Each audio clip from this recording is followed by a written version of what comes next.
Thank you, Mr. Chairman, Ranking Member, Mr. Secretary, National Security Advisor, good to see you again. I know from our service here together that you agree that China is the greatest national security threat that we face. And one of the key reasons is their repeated threats to take control of Taiwan by force if necessary. And Taiwan, as we both know, is not just some faraway island. It produces 90% of the semiconductor chips critical to everything from F-35s to iPhones. And its geography makes it indispensable, both to global commerce and military power. Do you agree with that? Taiwan?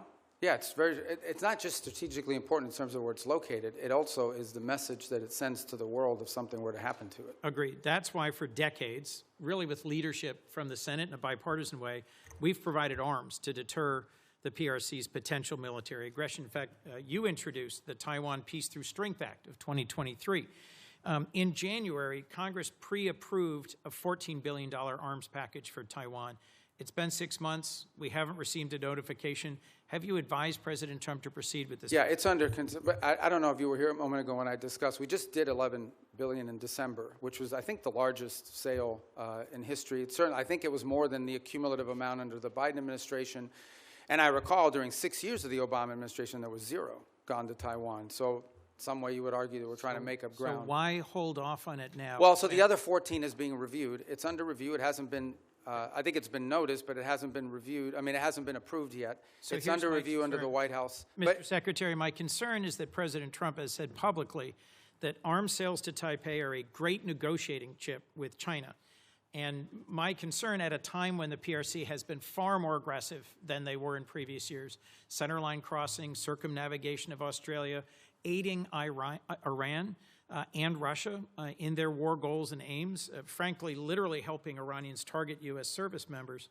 I respect the importance of our having an open negotiation and relationship with the PRC, but in the meetings you were in Beijing, did the President offer to condition arms sales to Taiwan in order to placate Xi Jinping? Well, look, I'm not going to discuss what was the President's words in a meeting and not. Suffice it to say that, you know, that specific question you just asked, that's not the context in which the President has raised this in the past.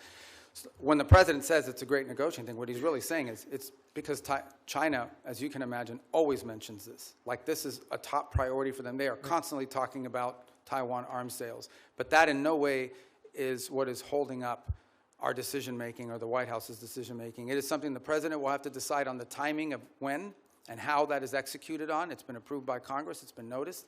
The money's available.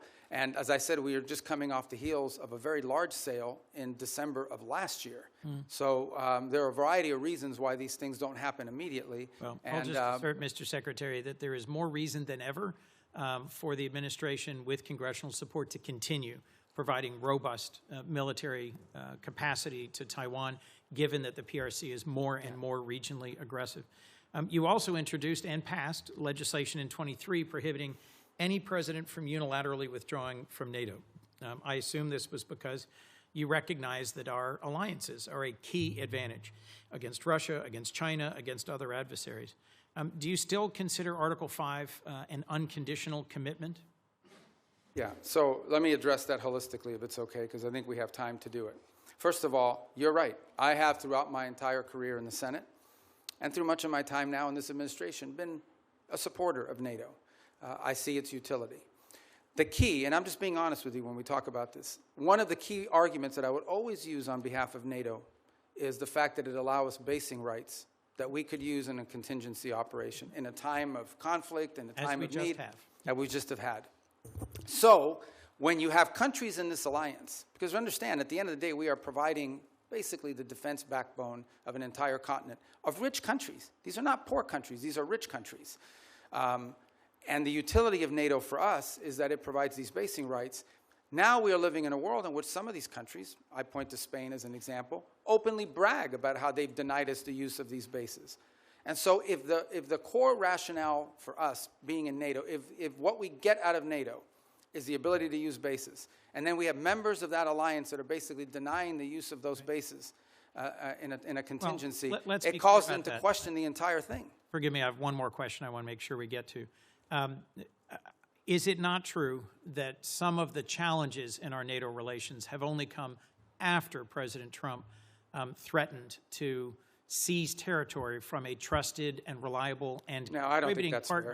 fair. Yeah, I don't think that's fair. I think he publicly said both. I know, that but I he don't would use think- tariffs to coerce Denmark into giving up Greenland. Yeah, but just to tell you, look, if you go back and study the history of it, NATO tensions and debates within U.S. or whether we should be in NATO, in the 1970s, it was the reverse. It was the administration trying to stay in NATO and Congress trying to get us out. Yes. I happened to see a speech, they were playing it after he passed away on C-SPAN, Jesse Jackson at the 1988 Democratic Convention calling for the United States to get out of NATO. I So was these there. debates over NATO, you were at As that? was Joe Biden. Oh. Joe Biden didn't support that position then, and I know. don't support that position now. But Let my me move point to is a that last these debates question, about Mr. NATO have been Secretary. ongoing for a long time. There's about 1,100 vetted Afghan allies being held at Camp As-Salih in Qatar. And that includes 400 children and 150 family members of currently serving active duty U.S. service members. They've been stranded there for a year and a half. And there is talk of sending them either back to Afghanistan into the waiting arms of the Taliban or into war-torn and now Ebola-infected countries like the DRC. And these are people who they or their immediate family members served alongside U.S. soldiers at great risk. Can you commit to working with me and others in this body to support the relocation of these vetted individuals to the United States, especially those who are family members of currently serving U.S. soldiers? Yeah, I can't. First of all, as you know, we're under an executive order now after the National Guard attack here, and so that happened last year. So we can't admit any Afghans at this point into the country. That said, you just pointed to them being sent back to Afghanistan. Our goal, we've worked on this, and we'll work with you on it, Please. is we have talked to multiple countries. Now, I don't know of any single country that's going to take 1,000 people. But we've talked to multiple countries about taking several hundred of these people and allowing them to move to a safe location. As you know, we are operating under not just those restrictions, but broader restrictions about immigration into the United States after 25 million people entered this country illegally over a 4-year period leading up to this administration. President just but I'll work raised- with you to find the right places for them to go. We want that to happen. The president just raised the refugee cap exclusively to allow Afrikaners into our country. I would welcome a chance to work with you to find safe third countries for these Afghans. And I frankly think we ought to be revisiting our refugee policy, because the refugees who've come into our country in the past are the most vetted and often the highest contributing. As you know, my childhood church hosted a South Vietnamese family, and seeing the 5 of them become great Americans, entrepreneurs, contributors. It is refugees from oppression overseas, whether from Cuba or Venezuela, Vietnam or Afghanistan, who have long contributed to the United States. Thank you, Mr. Secretary. Support journalism you trust. Support PBS News. Donate now, or even better, start a monthly contribution today.